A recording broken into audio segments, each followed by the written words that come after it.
Olá, boa noite, pessoal. Boa noite, professora. Tudo bem? Boa noite, professora.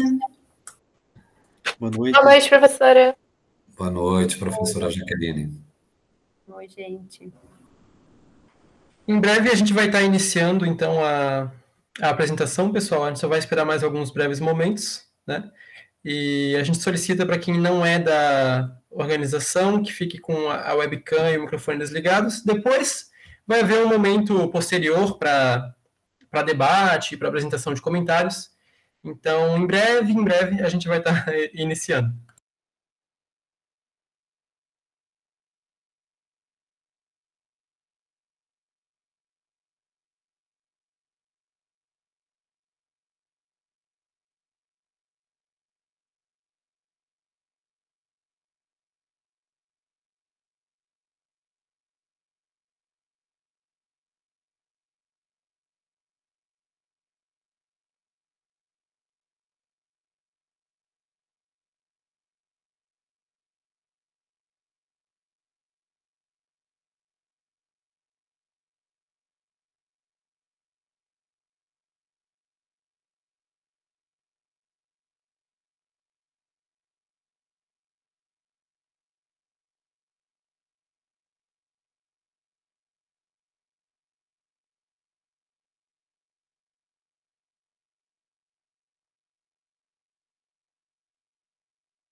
Bem, então a gente vai começando. Primeiramente, boa noite, pessoal. Para quem não estava na sala ainda, vai haver um momento posterior onde todo mundo então pode ligar a sua webcam, pode ligar seu microfone, e vai haver então uma conversa, né, um debate, onde vocês podem apresentar comentários, dúvidas sobre a apresentação. Então, primeiramente, a gente vai estar tratando, né, da memória da independência do Brasil. Essa é uma apresentação sediada pelo Laboratório de Imagem e Oralidade Franklin Cascais. É um laboratório que trabalha com as ciências humanas e principalmente com a história aqui no Instituto Federal de Santa Catarina, campus Florianópolis. Peço para o pessoal da organização que se o seu microfone acabar não pegando, tal, vocês me avisem durante a minha parte da apresentação, que eu ficaria muito grato. A gente faz parte do projeto Conhecendo a História do Brasil por meio da Olimpíada Nacional em História do Brasil, etapa 4. E, bem, quem vai apresentar essa oficina seria, então, a Ana Elizabeth, a Laura Charara, o Vitor Prats, que sou eu, e a Vitória Bilhão, todos bolsistas do projeto. E nós somos orientados pelos professores Jaqueline Tondado Sentinello e Viegas Fernandes da Costa, ambos professores de História da instituição e, não coincidentemente, também são os nossos coordenadores, né? E, bem, primeiramente, a gente vai, então, tratar de 4 grandes tópicos, né? O primeiro tópico sendo a memória e sua longa amizade com a história. O segundo tópico sendo o papel da história na construção do caráter da memória. E o terceiro sendo a manipulação e glorificação de símbolos históricos para a criação de uma identidade nacional. E, por fim, o quarto, a construção da memória nacional, né? Então, tratando do primeiro, que claro, tratando da memória e sua longa amizade com a história, né? A gente vai tratar de 3 assuntos dentro desse grande tópico, que seria o que é memória, que é o conceito de memória, né? Diferenças entre memória e história, e a história-memória, que se repete bastante essas palavras, mas o terceiro seria basicamente um termo, né? A gente vai chegar lá. Então, primeiramente, né, o que é memória, né? Esse é um conceito amplo, complexo, que continua até o presente momento em debate nas ciências humanas, como qualquer conceito das ciências humanas e como qualquer conceito das ciências em geral. Mas então, para deixar claro, né, a gente está tratando do conceito de memória na perspectiva das ciências humanas, que é diferente do conceito que a gente costuma empregar no dia a dia de lembrança, né? A lembrança, ela é individual, ela diz respeito à experiência pessoal do indivíduo e ela é sempre testemunhada. A memória, ela é uma representação coletiva e não necessariamente é vivida, né? Então, basicamente, pode-se dizer que a memória é um ofício que busca lembrar um passado, seja no escopo mais amplo, de um país ou sociedade, ou no escopo mais pequeno mesmo, de uma figura pública, por exemplo. Pode ser de longa duração, tratando de um regime político, ou de duração mais curta, tratando de uma batalha ou uma manifestação, né? A memória, ela pode se manifestar de várias maneiras, né? Mas ela se destaca de duas maneiras, como, por exemplo, como faz o campo de Auschwitz, que ele após a Segunda Guerra, né, ele vai se tornar um lugar de memória que vai repudiar as atrocidades cometidas pelos nazistas. Mas a memória pode ter um efeito justamente contrário, de glorificação, como fazem as estátuas, né? A estátua do Borba Gato, do Cristóvão Colombo, ou até mesmo a estátua do Zumbi dos Palmares, né? São todos exemplos de glorificação. É interessante ressaltar que a memória ela só se faz pelo presente, né? Ou seja, ela só se faz pela demanda dos grupos da atualidade. São as pessoas vivas que definem a construção da memória, né? Tem uma frase do Augusto Conte, um positivista, que o historiador José Murilo de Carvalho vai adaptar, e ele vai dizer que os mortos são governados pelos vivos. Porque são os grupos vivos que vão definir como a memória vai se dar, né? Como ela vai representar esse passado que é lembrado, né? Por exemplo, as pinturas do Vitor Meirelles, aquela famosíssima, né? A primeira missa no Brasil, é uma pintura que ela vai ser feita inicialmente no sentido de glorificação, mas hoje a gente ressignificou bastante ela, claro, por influência também da ciência histórica, mas a gente vai enxergar ela de maneira muito mais crítica, muito mais analítica e muito mais pedagógica, diferentemente da época que se enxergava de uma maneira muito mais romântica, digamos assim, né? Então, a efeméride, ela também é uma forma de memória. E o que é efeméride, né? Efeméride é toda data que faz alusão a algum acontecimento do passado. 7 de setembro é uma efeméride porque faz alusão ao 7 de setembro de 1822, dia da independência. 15 de novembro, proclamação da República, 1889, e assim vai, né? Então é importante ressaltar que a memória, ela só se faz voluntária, ou seja, ela deixa de ser uma prática inconsciente, né? uma prática constante dos indivíduos, dos grupos, do presente, no momento em que ela está ameaçada. Ameaçada como, né? Ameaçada no sentido de estar em ruptura, em rompimento com as crenças ou práticas dos grupos da atualidade.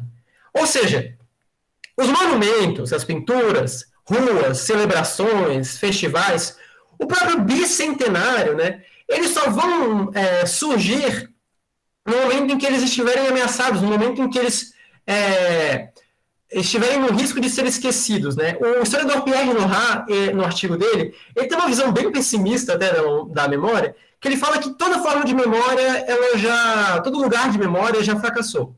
Já fracassou como uma crença ou prática, né, dos grupos da atualidade.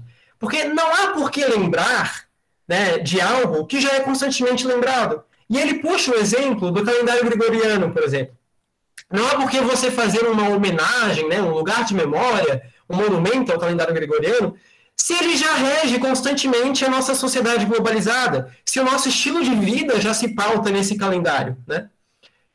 Então a memória ela só é erigida, digamos assim, quando ela está ameaçada, né? Agora que a gente conceituou memória, a gente pode tratar das diferenças entre memória e história, né?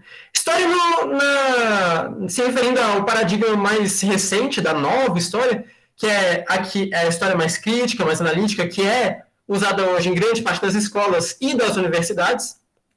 Então, A memória, ela tem como primazia, como prioridade, o simbolismo, a criação de símbolos, né? Ela pode heroicizar, glorificar, ou demonizar, ou repudiar, né, alguma coisa.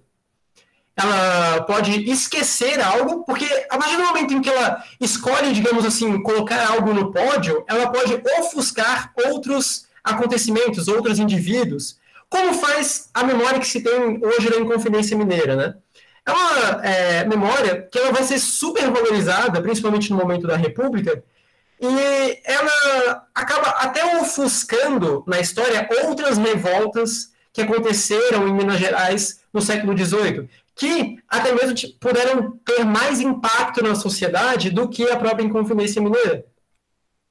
É interessante ressaltar também que a memória ela não é científica, diferente da história, que usufrui de teoria e metodologia, né?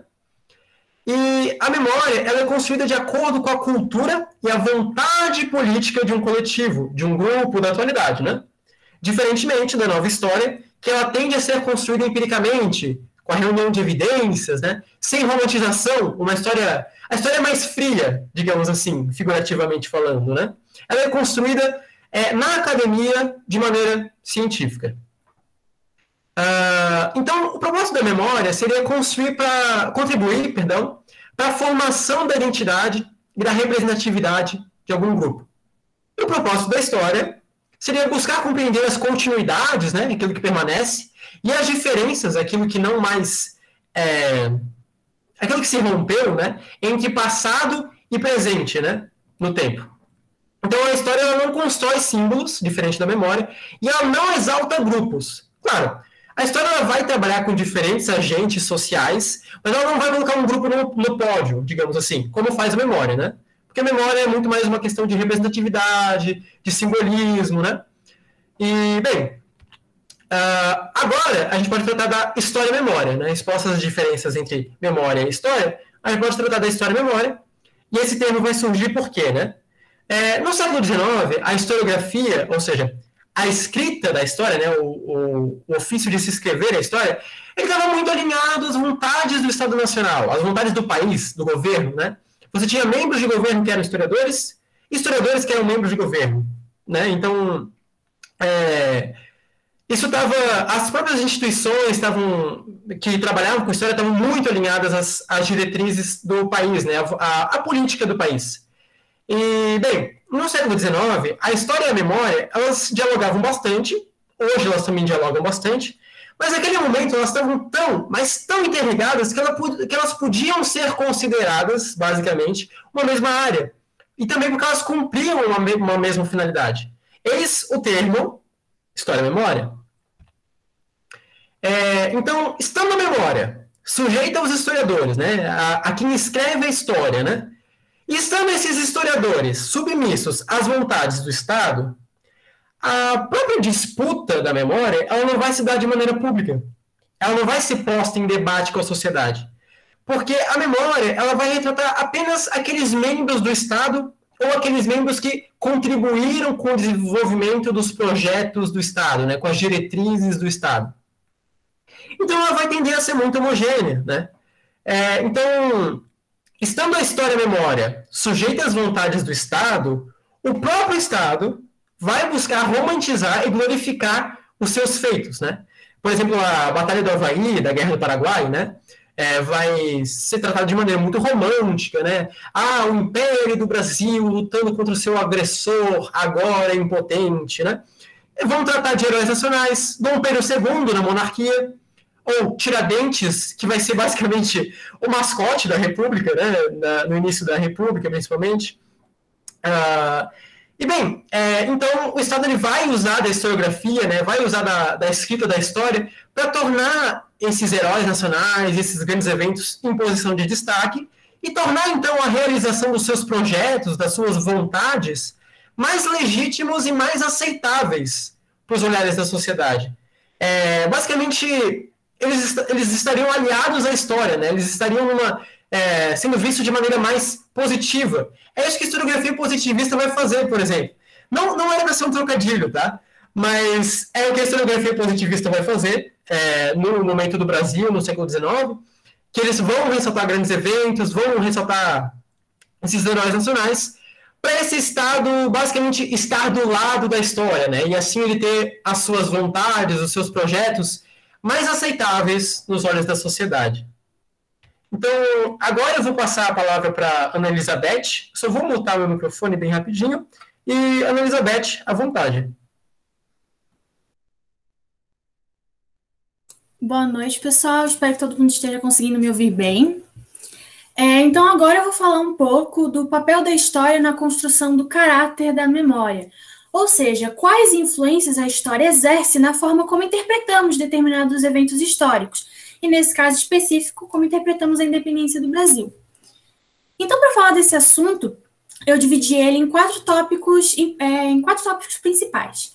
E são eles: a pré-história da história, as diferentes perspectivas da história que se deram ao longo do tempo e ao redor do mundo, a perspectiva positivista e sua influência na construção da memória da independência do Brasil, e, por fim, eu vou conceituar rupturas e teorias e, com base nesses conceitos, propor uma reflexão sobre o que aceitar uma memória polida da independência do Brasil diz sobre nossa realidade. Só que, antes de tudo isso, é importante que tenhamos bem claro em nossas mentes o conceito, a importância e os objetivos da história. Então, é isso que eu vou falar agora. Pode passar. Então, afinal, o que é história? A história, ela é um processo em construção. É aquilo que aconteceu e os estudos desses acontecimentos. Ela busca ver as transformações pelas quais passaram e passam as sociedades humanas, levantar fatos, relacioná-los e interpretá-los. A história vai basicamente buscar no passado uma explicação para a realidade presente. Pode passar. O homem, o ser humano, sempre sentiu a necessidade de explicar para si mesmo sua origem e sua vida. Contudo, a palavra história, nesse sentido de investigação e conhecimento e explicação, só vai surgir lá no século VI a.C.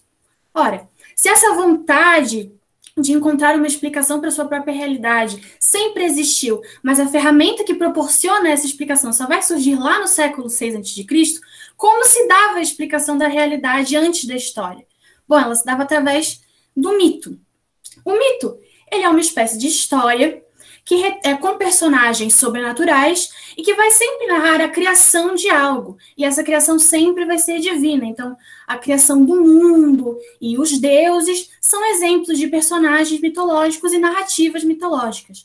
Só que é importante que a gente não veja e não enxergue o mito como simples invenção. Muito pelo contrário, o mito ele é uma forma de pensamento primitivo e que possui sua própria lógica. E ele era tão influente nas sociedades primitivas que, mesmo com o surgimento de outras formas de explicação para a realidade, ele vai continuar presente paralelo a elas. Pode passar. Isso nem está no slide, mas é importante conceituar que, com a ascensão do Império Romano, a história vai se centralizar em seus feitos. Então, a história mundial, a história do globo em geral, ela vai ter uma perspectiva unívoca, uma perspectiva única.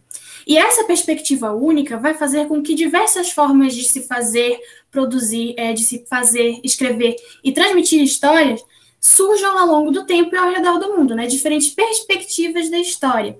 Então, eu trouxe algumas características de destaque dessas perspectivas e eu vou falar, então, em primeiro lugar, da história teológica.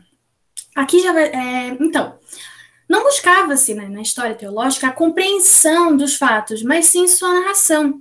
Então, na época que essa forma de explicação ainda estava muito pertinente, né, lá pela Idade Média, a igreja era uma grande influência e proprietária de terras. Isso, juntamente com o fato de unicamente o clero dominar a escrita e a leitura, vai fazer com que surjam muitos documentos históricos escritos nessa época. Então, essa já é uma influência da história teológica na história que a gente tem atualmente, né, com a questão dos documentos. Só que uma característica que eu acredito que todo mundo conheça ou já tenha tido contato é justamente a cronologia do nosso passado, que ela é feita em termos da vinda de Cristo à Terra. Então, eu falei antes, século VI a.C., estamos no século XXI depois de Cristo. Isso é uma herança muito forte da história teológica na história atual. Pode passar. Agora eu vou falar um pouco da história acadêmica. Aqui já vai dar para notar um contraste muito grande com relação à história teológica, porque aqui, na história acadêmica, vão passar a ser realizados estudos do sistema, que no caso é o capitalismo, da sociedade que se beneficia desse sistema, que é a burguesia, vão se estudar suas leis de evolução, a transformação dessa realidade fundamental e as formas de sociedade que precedem a capitalista.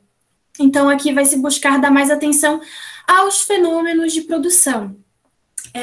Assim, pela história acadêmica estar muito ligada à história marxista, ela tem um caráter mais revolucionário, ela tem um caráter de transformação da realidade. Então, a sua influência ela não vai ser tão grande para a história atual comparado com as outras perspectivas da história que foram mostradas e que eu irei mostrar. Contudo, um legado muito importante que se tem, né, na história atual é a análise do capitalismo e a introdução de um novo método de análise da realidade. E que método é esse?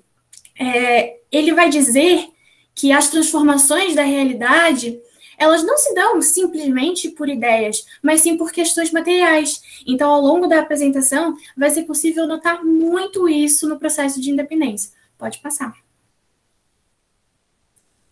Agora eu vou falar da perspectiva que provavelmente é a mais presente na forma como não só se faz e escreve história atualmente, mas como se interpreta ela, que é a perspectiva positivista, a historiografia positivista. De acordo com essa historiografia, cabe à história um levantamento meramente científico dos fatos, estes que vão se encadear numa relação determinista de causas e consequências, com uma sucessão de acontecimentos isolados, sem procurar interpretar qualquer uma dessas coisas. Então, os historiadores positivistas escrevem a história relatando especialmente feitos políticos de grandes heróis, os problemas dinásticos, as batalhas, os tratados diplomáticos, e etc. Então, enquanto na história teológica buscava-se narrar a realidade e na história acadêmica interpretá-la, a historiografia positivista ela tem como objetivo principal simplesmente construir a sua realidade. Eles estudarão um passado morto e os acontecimentos passados não terão qualquer influência para a realidade presente ou não servirão de qualquer explicação para a realidade presente. Então, os historiadores positivistas eles vão enxergar a história como um progresso e não como um processo. Pode passar. Eu trouxe uma frase, ela é um pouco longa, mas ela é muito importante para a gente entender a influência da perspectiva positivista na história do Brasil. Então, essa frase é da historiadora Vavi Pacheco Borges, e vocês podem encontrar ela no seu livro O que é História. E ela vai dizer o seguinte: a história do Brasil é, em geral, uma história conservadora, do branco vencedor em sua democracia racial. Sua evolução é mostrada sem contradições, incruenta, quase sem derramamento de sangue, seja na conquista do território nacional, seja na escravidão, na conquista da independência e posterior organização do país durante o período de regência, etc. A sociedade brasileira aparece como um todo equilibrado, em que o povo surge de forma imprecisa e esporádica. Ao longo dessa apresentação, essa frase vai voltar muito, principalmente no que se tratar do apagamento das violências que aconteceram durante o processo de independência. Pode passar. Algumas outras características é que, por exemplo, e que também está ligada com a frase anterior, é que a historiografia positivista ela vai transformar situações como a destruição de terras indígenas em grandes feitos de conquista do território nacional. Então, não há preocupação em buscar as contradições da nossa realidade. Então, os eventos e todas essas coisas, elas vão ser transmitidas nas escolas, aos alunos e ao público leigo que está acostumado com os veículos de divulgação para massas, de forma repetitiva, de forma decorativa, no ensino repetitivo e memorizador. Então, vai chegar ao público cheio de mitos.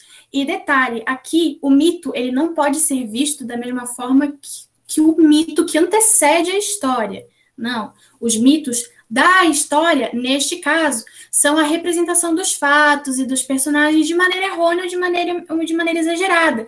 Então, vão se apagar os enfrentamentos que ocorreram no processo de independência, nesse caso específico. Calma, um segundo. Sim. Então, essa forma de se transmitir a história, né, como o herói Brasil, passando por obstáculos para chegar à sua independência, à libertação de sua nação e tudo mais, vai fazer com que não sobre outra explicação para a nossa realidade presente, se não atribuir, por exemplo, os males do Brasil ao caráter nacional do nosso povo, ao povo brasileiro.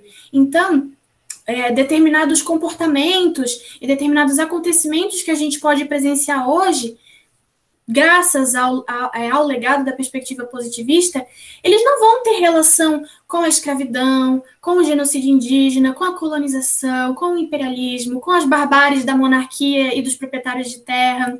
Isso tudo vai ser apagado e ignorado. Então, pode passar. Vocês podem observar que eu estou trazendo para cada perspectiva diferente da história uma característica marcante, uma característica que todo mundo conheça. Então, com a historiografia positivista não seria diferente. A gente já pode concluir, então, né, que a historiografia positivista ela tende a ver a história como um progresso linear, né, mas a gente sabe que a história do Brasil não se deu dessa forma. Tiveram vários regressos, vários progressos, diferentes personagens, diferentes acontecimentos, mas a influência do positivismo é tamanha, né, não só do positivismo, mas da historiografia positivista em si, que o slogan da nossa bandeira é esse, ordem e progresso. Então, para quem não sabia, fica aí uma curiosidade, né? Nosso slogan é uma herança do positivismo. Pode passar. Então, agora, estamos chegando ao final da minha fala, que está um pouco longa, mas então eu vou conceituar rupturas e teorias. Então, rupturas são transformações que alteram toda uma forma de viver em sociedade. Elas estão sempre ligadas com algo existente, uma vez que a gente já sabe que em história não se pode admitir o surgimento de uma situação nova sem ligação com situações anteriores. Já as teorias, elas são um conjunto de conceitos que formam uma visão explicativa concatenada da realidade, e a que aceitamos é a que se apresenta estreitamente ligada à nossa forma de encarar o mundo e essa realidade. Então, a teoria ela seria como uma sugestão de explicação para a nossa realidade, e aceitar essa teoria ou não vai dizer algo sobre a forma que enxergamos o mundo e a realidade à nossa volta. Pode passar.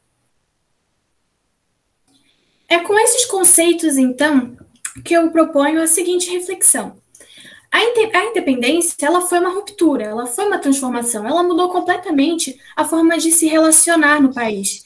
Então, o que aceitar a sua teoria mais polida, a sua teoria linear e a sua teoria mais gloriosa possível quer dizer sobre nossa realidade? Então, é com essa reflexão que eu encerro e passo a fala para a bolsista Laura. Muito obrigada. Então, boa noite, primeiramente, né? E a gente falou o tempo todo sobre essa construção da independência, né? Essa face construída da independência. Então, agora, na minha fala, eu vou tentar explicitar para vocês o que foi e o que a gente tem como uma memória da independência, né? O que é essa face construída que a gente tanto falou. Então, para começar a explicar o processo de independência, a gente precisa olhar para a Europa no século XIX. E lá, basicamente, tinha uma grande disputa comercial e econômica entre as grandes potências capitalistas, que no caso eram França e Inglaterra, né?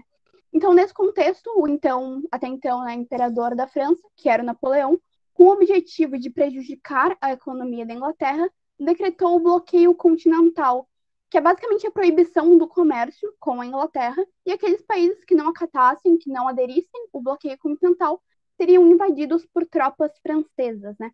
Porém, como Portugal, que ainda era um país mercantilista, era economicamente dependente da Inglaterra, ele não aderiu, ele não acatou esse bloqueio continental, e então, com medo, né, dessa possível invasão francesa, houve a sugestão da troca da corte que ficava em Portugal para o Brasil, né, que era uma colônia de Portugal. Isso realmente aconteceu, né, como vocês sabem, em 1808 a corte portuguesa veio para o Brasil, e já no Brasil, a presença dessa corte começou a causar um descontentamento nos colonos, principalmente porque o rei dava cargos privilegiados para essas pessoas, ou seja, preferia a corte portuguesa ao invés da elite brasileira, né? E além disso, para financiar os novos gastos dessa corte, o rei implantou uma nova política de aumento de impostos, o que impulsionou ainda mais a revolta na colônia.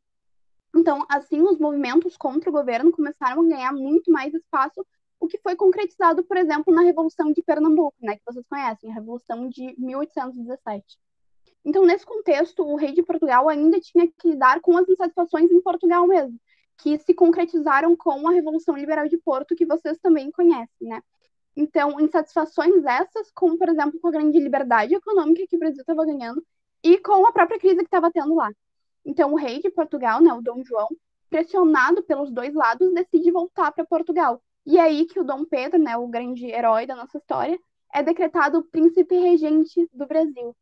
Então, a corte foi para Portugal, e já em Portugal, essa corte começa a tomar algumas medidas que ficaram bem impopulares aqui no Brasil. E numa delas, eles decretavam a volta do príncipe regente para Portugal, ou seja, Dom Pedro deveria voltar para Portugal, o que não agradou muitas pessoas e nem o próprio Dom Pedro. Foi aí, né, que o Dom Pedro disse aquela famosa frase, né, estou pronto, diga ao povo que fico, o que posteriormente ficou conhecido como o Dia do Fico.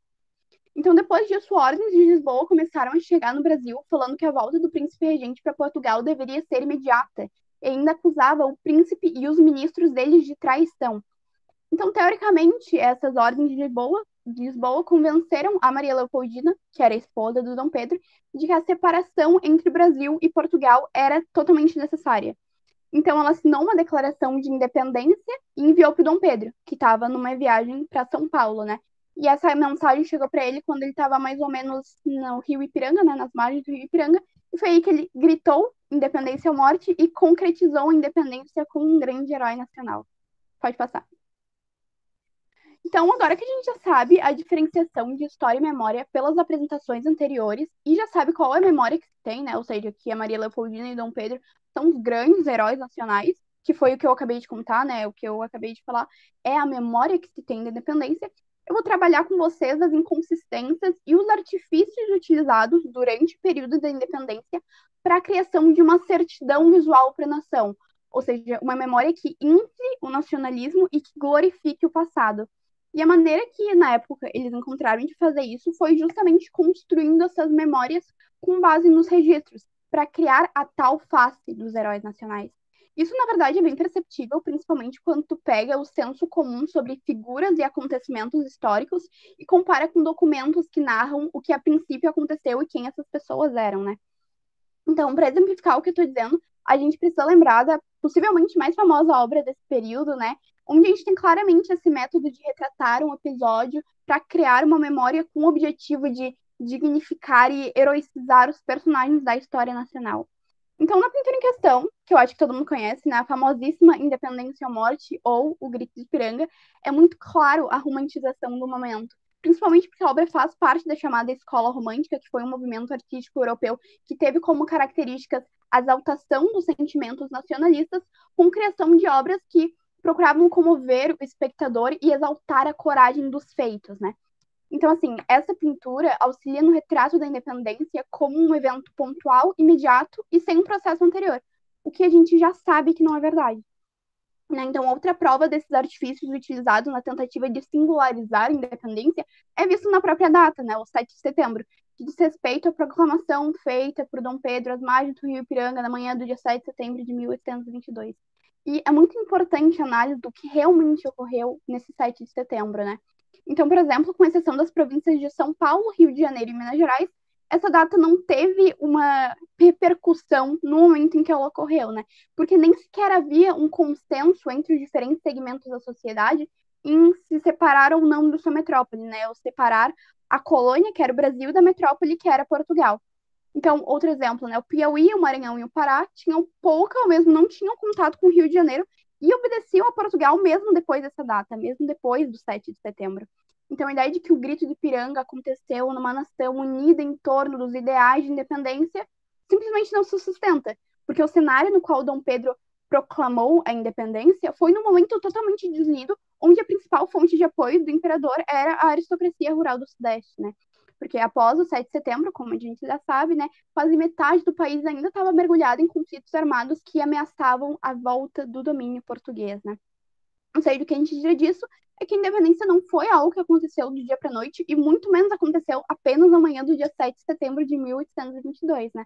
Historicamente, a independência foi um fato envolto em uma série de outros acontecimentos anteriores que se estenderam até a consolidação do Brasil como um país independente. Então, a visão que se tem do 7 de setembro é como uma data estritamente construída e que não diz respeito ao exato ou ao mais importante momento da separação entre Brasil e Portugal. Então, é válida a análise de que, ainda durante o Império, já houve preocupação em estabelecer datas oficiais para essas comemorações e que, dentre tantas outras datas, como, por exemplo, de movimentos populares que realmente tiveram a participação popular, a data escolhida foi uma na qual o imperador proclamava, diante de um cenário montado, a independência do Brasil. Pode mudar o slide. Então, agora, né, focando totalmente na pintura, há quem diga que o grito independência ou morte, de fato, nunca ocorreu, né? Porque, pelo menos não da maneira que ele é retratado, porque essa frase realmente foi dita pelo imperador, mas escrita em cartas enviadas a outras províncias, buscando o quê, né? Inflamar o nacionalismo para conseguir apoio para o futuro novo governo dele, né? Então, não há indícios seguros de participação popular no recebimento da carta que resultou na independência do Brasil, da maneira que é retratado nessa pintura, né? O que os documentos indicam é justamente o contrário, visto que esse fato se configura muito mais como uma articulação da elite brasileira do que um movimento do povo. Então, essa pintura, pode me dar slide, foi feita para ser visualmente gloriosa, porque retratar uma comitiva pequena, montada em mulas, com trajes comuns e sujos, não traria a imponência ao episódio retratado. Além de que, como muitos já sabem, né, no momento que essa pintura retrata, o Dom Pedro estava sentindo fortes cólicas causadas ou pelo cansaço da longa viagem ou pelo que ele tinha comido na noite anterior, né? Mas é óbvio que a arte não tem um compromisso de ser um retrato verídico da história, mas certamente essa pintura contribui até hoje para essa visão construída dos fatos e para essa criação de sonho de identidade brasileira que a gente tem hoje, né? Pode mudar o slide. Então, agora a gente vai tratar especificamente da figura quase mitológica que se tem do Dom Pedro, né? Que muitas vezes é retratado como um defensor perpétuo do povo, né? Um romântico aventureiro que enfrentou sua família em nome do povo e fez a independência com apenas 23 anos. E, primeiramente, é muito importante citar que, bem antes do grito da independência, né, mais precisamente em 1808, com a vinda da família real portuguesa para o Brasil, isso acarretou num grande avanço político e diplomático no país. Então, com a abertura dos portos, o estabelecimento de um comércio e uma melhor situação econômica, a manutenção da colônia começou a ser algo muito mais difícil do que era anteriormente para a corte portuguesa. Então, por tudo isso, mais pelos movimentos que já aconteciam no mundo no século anterior, a coroa já previa uma futura separação, né, uma possível separação entre Brasil e Portugal. Inclusive, muito provavelmente, né, o próprio Dom João, que é o pai de Dom Pedro, preferiria o seu filho como primeiro imperador do Brasil, porque assim ele perpetuaria o Brasil nas mãos de um membro da família real de Bragança, né? Então agora não só ele, como a esposa dele, né, a Maria Leopoldina, que muitas vezes possuem essas personalidades construídas, né? Então assim, a Maria Leopoldina por muitos é vista como uma figura frágil, né, e melancólica, principalmente pelos vários abortos que ela sofreu e pelas relações extraconjugais do Dom Pedro, o que já é um equívoco. Ou mesmo quando ela não é vista como essa figura frágil e triste, muitas pessoas caem no erro de classificá-la como defensora da liberdade, como uma mulher que impulsionou a independência. E, de fato, a participação dela é inegável, mas nem por isso é viável colocá-la como defensora da liberdade do povo, porque se tu analisa a história dela por completo, não só no período de independência, é visto que ela realmente foi uma figura muito forte e determinada, mas para proteger os seus ideais. E que a independência do Brasil, né, no Brasil, o provável interesse dela é justamente o contrário do que muitos ainda pregam. Ela realmente defendia a independência, mas unicamente para separar o Brasil da única ameaça possível para o seu império, né? Ou seja, separar o Brasil, o povo brasileiro, do povo que questionava a monarquia, que no caso era Portugal. Então, por esses e por muitos outros motivos, é muito inocente e limitado colocar o peso de um movimento tão complexo e importante para o povo nas mãos de quem, em sua grande maioria, buscava o seu exclusivo favorecimento, né? Então, com esse diálogo, que eu queria passar para vocês é que, por muito tempo, houve a manipulação e a glorificação de todos esses símbolos históricos que eu acabei de falar, para se ter a criação da identidade nacional, que é essa que a gente tem hoje, né? Então, assim, eu termino a minha fala e passo a palavra para a bolsista Vitória. Boa noite, gente. Eu vou falar um pouquinho sobre como que se deu a construção da memória nacional. A memória que se tem do processo de independência é como algo pacífico e gloriosa. Porém, com a fala dos meus colegas, a gente pôde ver que não. A independência foi resultado de uma manutenção de privilégios e todo o seu contexto possui muitas características que provam o contrário. Pode passar. Desde a família real, quando ela chegou aqui no Brasil, começaram a se construir revoltas por todo o território. Revoltas essas que foram contidas, não tiveram apoio popular. Porém, isso não passou despercebido para a elite, que resolveu usar esse desejo de libertação para benefício próprio, para que o território não fosse mais ligado a Portugal e para que os interesses individuais de cada uma daquelas figuras heróicas contribuíssem para a imagem polida da independência. Pode passar. Usaram de artifícios como pinturas, personas, datas, para a construção dessa memória escrita, para perpetuar discursos, ideias e sentimentos de forma homogênea. Um caminho só, uma realidade só seria possível. E os museus foram de grande importância para essa formação. Pode passar. No século XIX, aconteceu simultaneamente a abertura de vários museus públicos por parte da Europa. E nisso, houve uma articulação entre museu e Estado para que a história dessas nações se dessem de forma homogênea. Enquanto a realidade eram de sociedades muito desiguais, sociedades essas que não falavam a mesma língua, não tinham os mesmos hábitos culturais, nem o mesmo modo de vida. Pode passar. E aqui no Brasil, isso se deu com a criação do Museu Ipiranga, onde começou a existir uma base comum para todos os habitantes. Essa base comum, ela neutralizava as realidades divergentes. E um dos exemplos é a narrativa do grito, relacionado com a pintura Independência ou Morte de Pedro Américo. Os museus, eles oficializavam essa narrativa gloriosa e heróica. Pode passar. E isso se percebe também nas comemorações e centenários. No século XIX, já tinha uma intensificação na política dos centenários, onde se mostrava que a história é frequentemente usada para legitimar projetos de poder e forçar identidades. Esquecer determinados acontecimentos é tão importante quanto lembrar de outros. Pode passar.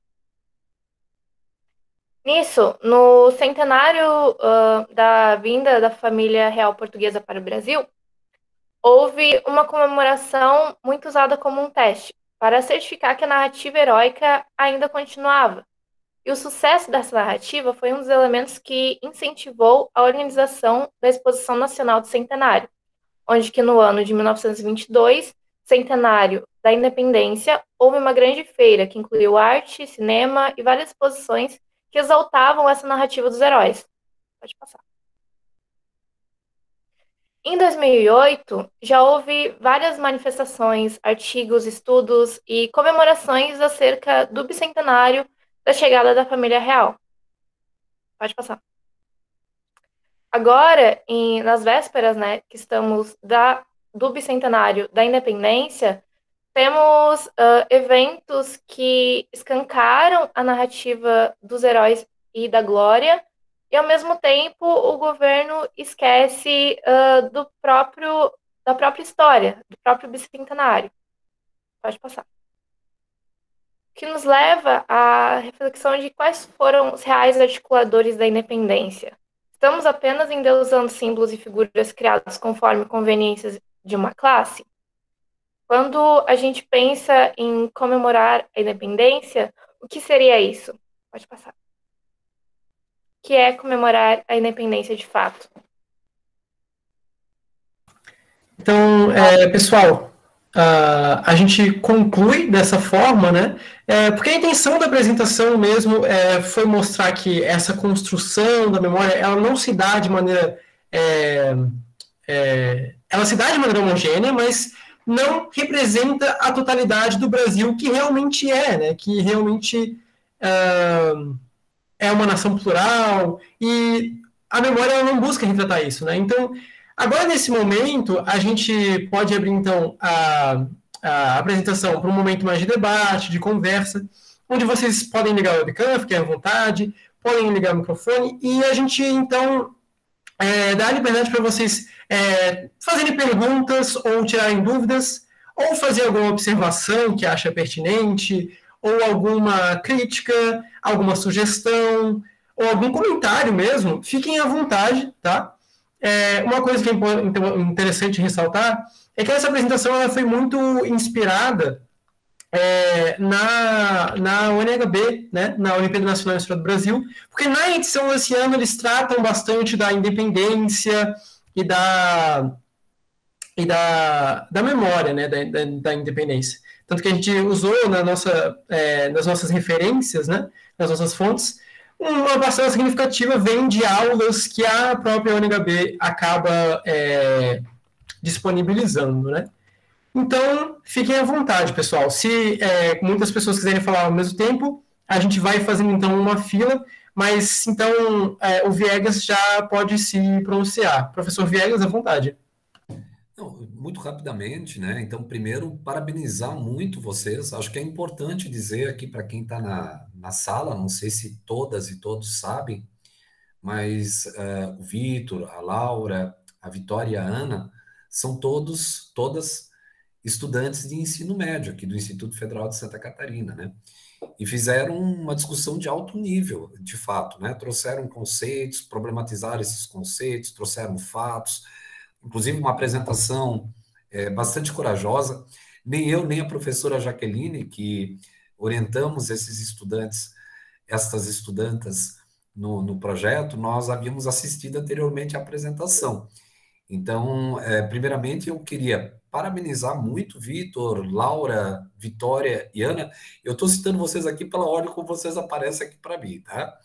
Mas eu quero parabenizar muito vocês por essa apresentação.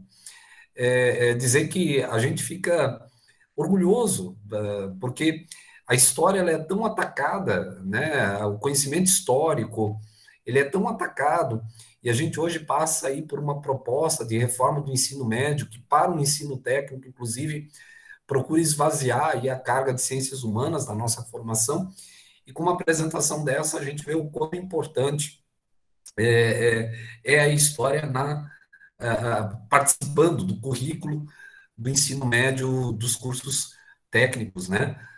Dos nossos cursos técnicos. Então, essa minha fala é de parabenizar vocês, em primeiro lugar, e também de agradecer, numa quinta-feira à noite, um dia não tão frio quanto os dias anteriores, mas ainda razoavelmente frio, nós tivemos aqui até 40 pessoas na sala, né? Então, é um número bastante significativo para um evento, e com essa grande quantidade de lives que a gente tem nos últimos tempos. Então, quero agradecer muito também a todas e todas que compareceram e que estão participando hoje desse momento, que é um momento, inclusive, de preparação para a Olimpíada Nacional de História do Brasil. O nosso campus foi um projeto inicialmente encabeçado, e continua sendo também coordenado, né, pela professora Jaqueline, já há 4 anos de coordenar, organizar, orientar equipes de estudantes para a Olimpíada de História, que depois a gente se incorporou com a generosidade da professora Jaqueline, mas que esse ano nós participamos novamente, não lembro agora quantas equipes, mas participamos também com algumas equipes, e temos uma equipe finalista.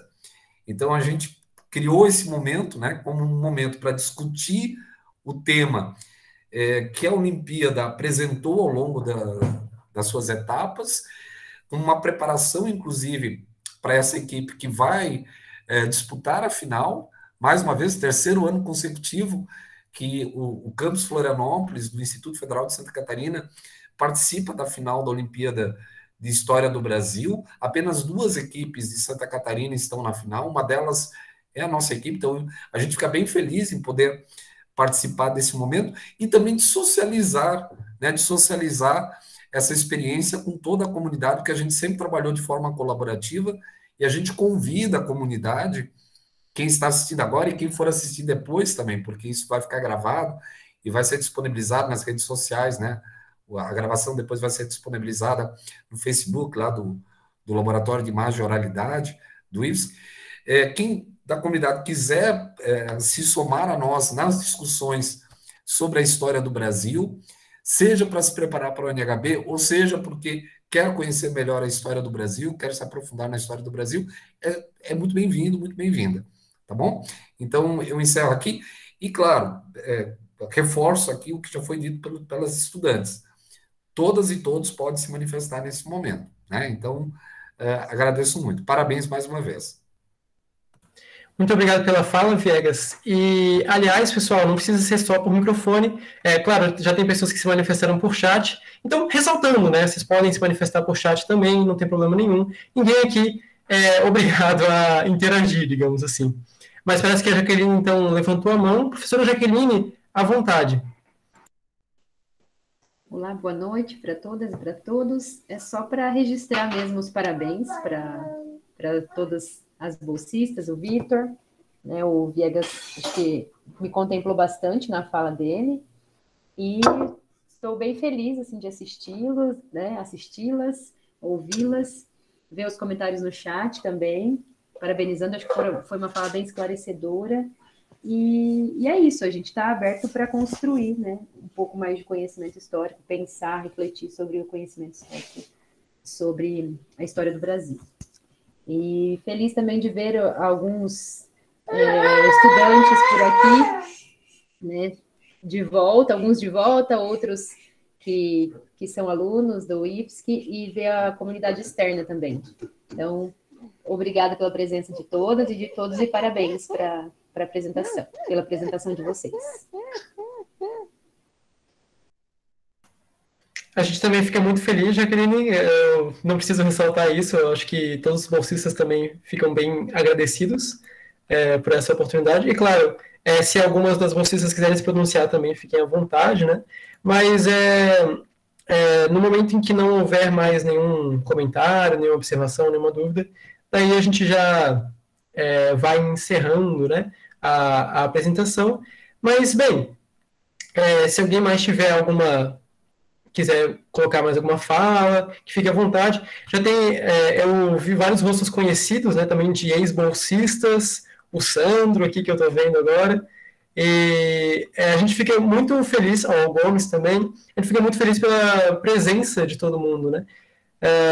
Aliás, é importante ressaltar, não sei necessariamente como cada um veio a esse evento, né, mas nós temos redes sociais, como, por exemplo, o Instagram, né, que seria, dá para me ouvir digitar nesse exato momento, mas é @Lil Franklin Cascais, né? Então, se vocês quiserem seguir, fiquem à vontade. Lá a gente sempre posta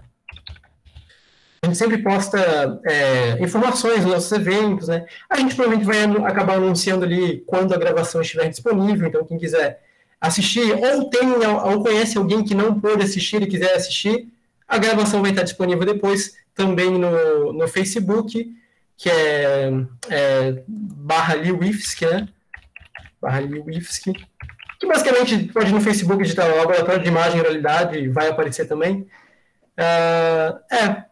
Basicamente é isso, né? Alguém mais levantou a mão. Peraí, quem foi primeiro? Foi a Ana Elizabeth, foi isso?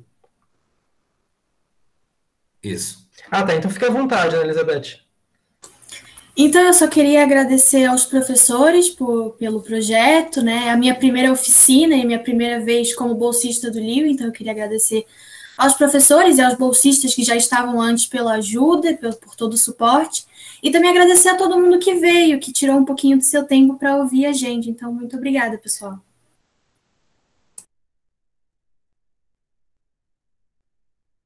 Eu não sei, as pessoas ficam um pouco tímidas, né? Mas eu queria, se tu puder, Vitor, parar de projetar agora a imagem, eu ia pedir uma gentileza para quem se sentir confortável, para a gente fazer o registro desse momento, quem quiser abrir a sua câmera, porque eu faria um print da tela para a gente depois poder, porque como esse é um projeto de extensão, a gente gera um relatório ao final disso.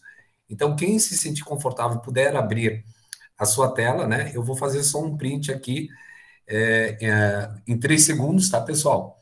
Para registrar aí a participação de todas e todos. Então, contando agora, tá? Quem quiser abrir, estou vendo que ainda tem pessoas abrindo, então, 1, 2, 3. Ok, print. Opa, abriu mais alguém, vou fazer outro print. Ok, outro print. Ok, foi feito. Obrigado, pessoal. Eu não sei se ninguém mais tiver perguntas, a gente encerra, né? Vitor, Ana, Laura e Vitória. Sim. Bem, já que parecem não haver mais perguntas, a gente então agradece, né? Já foi ressaltado, né, esses agradecimentos, mas eu ressalto de novo que a gente fica muito feliz que vocês tenham comparecido numa quinta-noite, e a gente espera que isso tenha contribuído para a integração cidadã de vocês, para formação também profissional, de alguma forma, ou como cidadãos mesmo. A gente fica muito feliz, pessoal. Então, até mais, uma boa noite para todo mundo, e foi um prazer, pessoal. Boa noite, pessoal. Vou encerrar a gravação. Boa noite, pessoal. Muito obrigada pela presença. Tchau. Boa noite. Muito obrigada. Boa noite.